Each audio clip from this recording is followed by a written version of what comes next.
नमः।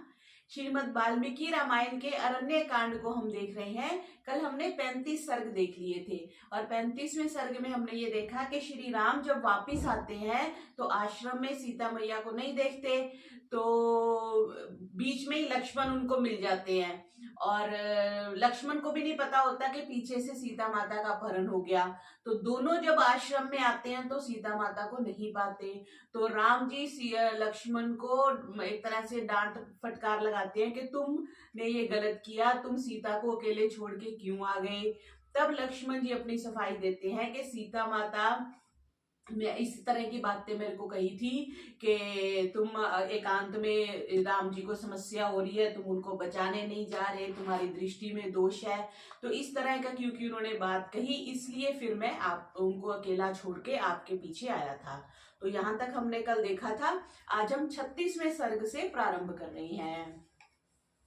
सीता की खोज और जटायु का अंत्येष्टि संस्कार। जटायु वे व्यक्ति था जिसने श्री रावण से युद्ध किया था सीता माता को बचाने के लिए, लेकिन रावण ने उसकी दोनों हाथ, दोनों भुजाएं और दोनों टांगे काट दी थी। आज देखते हैं इसमें क्या आएगा जी। सदीनो दीनया वाचा लक्ष्मणं वाक्यं ब्रवीत् वक्तु कामा इव मृगा माम इक्षन्ते मुर्कु महु। दीन दुखी राम आर्त शब्द मोए लक्ष्मण से बोले, हे वीर, ये मृग मेरी और बार बार इस प्रकार देख रहे हैं मानो मुझसे कुछ कहना चाहते हो। क्योंकि वहां पे हिरण थे ना, और उन्होंने सीता माता को रावण को ले जाते देखा था, तो इसलिए राम कह रहे हैं कि ऐसा मुझे लग रहा है कि ये मृग मेरे को कुछ बताना चाहते हैं जी। दृष्ट्वा नरव्याघ्रो राघवा प्रत्युवाच कव सीतेति निरीक्षणैव वाशप सरुन्ध्या दृशा। लक्ष्मण से ऐसा कहकर उन मृगों की ओर देखते हुए नर केसरी श्री राम ने रुद्ध कंठ से उनसे पूछा, हे मृगो, सीता कहाँ है। जैसे हम होते हैं ना, घर में कुछ हो जाए तो हम, घर में कुत्ता होता है तो उसको आगे पूछते हैं, अरे तूने ध्यान नहीं रखा, ये कैसे हो गया या ये कैसे हो गया। तो हम जानवरों में भी कुछ ना कुछ बुद्धि तो होती है और ऑब्जर्वेशन पावर तो हमसे कई कई पक्षों में, जैसे कुत्ते की सूंघने की बड़ी अच्छी पावर होती है ना। तो इस तरह से वो कह रहे हैं कि मैं वो हिरणों को पता हो, तो इसलिए हिरणों से राम जी पूछ रहे हैं कि आपको पता है कि सीता कहाँ है। एव मुक्ता नरेंद्रेण ते मृगा सहस उत्थिता दक्षिणा अभिमुखा सर्वे दर्शयन्ते नभस्थलम्। श्री राम के ऐसा पूछने पर वे मृग सहसा उठकर आकाश मार्ग की ओर दिखलाते हुए दक्षिण की ओर मुंह करके दौड़ने लगे। देखो मृगों को भी कितनी समझ थी, जो दक्षिण में ही है ना श्रीलंका, तो वो आकाश की तरफ देखने लगे कि आकाश मार्ग, और दक्षिण की ओर दौड़ने लगे। मैथिली हे माना सादिशम जामन पथ्यत तेन मार्गेन धावन्तो निरीक्षन्ते नराधिपम। जिस मार्ग से रावण सीता को हर कर ले गया था वे उसी ओर दौड़े। उस मार्ग पर दौड़ते हुए वे मृग पीछे मुड़ मुड़ कर श्री राम को देखते जाते थे कि पीछे आ रहे हैं कि नहीं, वो हमें फॉलो कर रहे हैं कि नहीं। मृग इतने मतलब समझदार थे, बुद्धिमान थे। लक्षित्वा चेंगित तेषां लक्ष्मणो ज्येष्ठं ब्रवीत् त्वं सीतेति त्वया पृष्ठा यथे मे सहस उत्थिता दर्शयन्ति क्षितिं चैव दक्षिणां च दिशं मृगा साधु गच्छावह देव दिश्मेतां हि नैरितम्। उन मृगों की चेष्टाओं को देखकर लक्ष्मण जी ने अपने बड़े भाई राम से कहा कि आपके यह पूछने पर कि सीता कहाँ है, ये मृग सहसा खड़े हो गए और उधर दौड़ते हुए हमें आकाश और दक्षिण दिशा दिखला रहे हैं। अतः हे देव, हमें दक्षिण दिशा की ओर चलना चाहिए। यदि स्यादागमः कश्चिदार्यावासात् लक्ष्यते बाढ़मितेव काकुस्थ प्रस्थितो दक्षिणाम दिशम। संभव है उस ओर जाने से सीता मिल ही जाए अथवा उसका पता लग जाए। लक्ष्मण की यह बात सुन श्री राम बहुत अच्छा कहकर दक्षिण दिशा की ओर चल दिए। अथ दाशरथी रामो गच्छन् लक्ष्मणेन सह ददर्श भूमौ निष्क्रांतं राक्षस्य पदम महत्।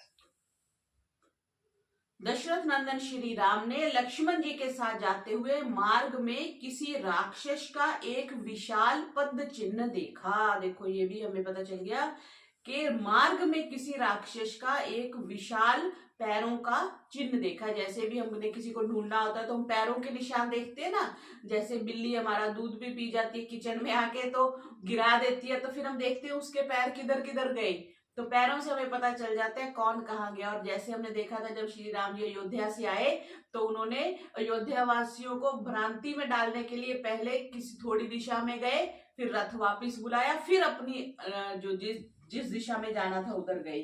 तो यहाँ पर उनको एक विशाल पद चिन्ह राक्षस का दिखने को मिला।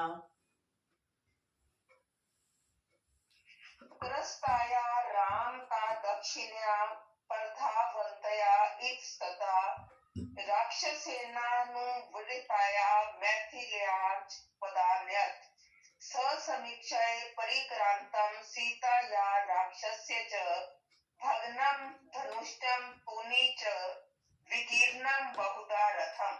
उन्होंने राम में अनुराग रखने वाली त्रस्त होकर इधर उधर दौड़ती हुई राक्षस द्वारा पीछा की जाती हुई सीता के चरण चिन्हों को भी देखा। अब क्योंकि जंगल था तब पक्के फर्श तो होते नहीं थे और मिट्टी में उन्होंने सीता के चरण चिन्हों को भी देखा और राक्षस को भी देखा। सीता और राक्षस के पद चिन्हों को देखते हुए आगे चलकर राम ने टूटे हुए धनुष, तरकश और रथ को भी देखा। तीनों चीजें उनको मिल गई। कौन सी? टूटा हुआ धनुष, तरकश और रथ भी मिल गया। संभ्रात हृदयो रामः शशंस भ्रातरम प्रियम पश्य लक्ष्मण वैदेहा शीर्णा कनक बिंदवः। इन सबको देखकर श्री राम ने उद्विग्न हो अपने प्रिय भ्राता लक्ष्मण से कहा, हे लक्ष्मण देखो ये सीता जी के सोने के घुंघरू जहां तहां पड़े हैं। क्योंकि सीता जी को वो अपहरण कर रहा था ना, बलात् लेके गया ना, तो वो बचने की कोशिश कर रही होंगी, तो उनके घुंघरू, पायल के घुंघरू या हाथों में जहां भी उन्होंने गले में डाले होंगे वो घुंघरू इधर उधर गिरे पड़े थे। धरण्याम पतितम सौम्य कस्य भग्नम महधनु विशीर्णम पतितम भूमौ कवचम कस्य कांचनम। हे सौम्य, टूट कर पृथ्वी पर पड़ा हुआ यह धनुष किसका है और ये सोने का कवच किसका टूटा पड़ा है। देखो रावण का जो कवच था वो भी सोने का था, इससे पता चलता है, वो भी वो वहीं छोड़ गया। कस्य में अभिहिता बाना पर कीर्णा घोर कर्मना शरावरो शरय पूर्णौ विध्वस्तो पश्य लक्ष्मण। ये टूटे हुए भयंकर बाण किसके हैं? हे लक्ष्मण देखो बाणों से भरे ये दोनों तरकश किसके पड़े हुए हैं। एक तो तरकश को देखा, टूटे हुए रथ को देखा, सोने के कवच को देखा और तरकश, जो दो तरकश पड़े हुए थे जो बाणों से भरे हुए थे। जी। ततः पर्वत कूटाम्भम महाभागम द्विज उत्तमम ददर्श पतितम भूमौ शतरात्रम जटायुषम। थोड़ा और आगे जाने पर श्री राम ने विशाल काय महाभाग द्विजातियों में श्रेष्ठ रक्त से सने हुए एवं भूमि पर पड़े हुए जटायु को देखा। तो जटायु पक्षी नहीं हो सकता क्योंकि महाभाग उनके लिए शब्द प्रयोग किया। और द्विजातियों में श्रेष्ठ, द्विजाति जिसका संस्कार हो जाता है, ब्राह्मण में जो आ जाता है या क्षत्रिय में आ जाता है, वैश्यों में जो आ जाता है, जिसका यज्ञोपीत संस्कार हो जाता है, उसमें श्रेष्ठ जो है वो पक्षी नहीं हो सकता। इसलिए जटायु पक्षी नहीं थे, वो एक राजा थे। उन्होंने बताया था ना मैं दशरथ जी का वो हूँ या मित्र हूँ। जी।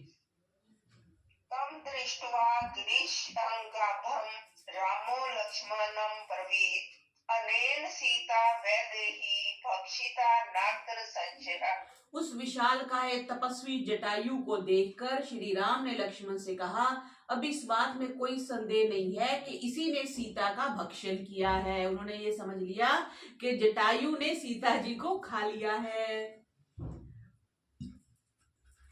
गृध्र रूप मिदम रक्षो व्यक्तम भ्रमति कानने एनम वधिशये दीप्तास्या घोरे बाण रजिका हरे। तपस्वी के रूप में यह राक्षसी है जो इस वन में घूम रहा है, अतः अब मैं सीधे चलने वाले दीप्यमान बाणों से इसका वध करूंगा। तो श्री राम ने उसको बाय मिस्टेक ये समझ लिया कि यही राक्षस है जिसने सीता जी को खा लिया है। इत्युक्त्वा अभ्यपतत् गृध्रं संधाय धनुषी क्षुरं क्रुधो रामः समुद्रान्तां कंप्यनीव मेदिनी। यह कहकर और अपने धनुष पर क्षुर नामक बाण को चढ़ाकर समुद्र पर्यंत पृथ्वी को कंपायमान करते हुए क्रुद्ध राम जटायु को देखने के लिए आगे बढ़े। बाण चढ़ा लिए उन्होंने और फिर वो जटायु के पास गए हैं। तम दीनम दीनया वाचा सफेनम रुधिरम वमन अभ्यभाषत पक्षी तु रामम दशरथ आत्मजम। श्री राम को अपनी ओर आते देख तपस्वी जटायु मुख से फेन युक्त रुधिर वमन करते हुए दुखी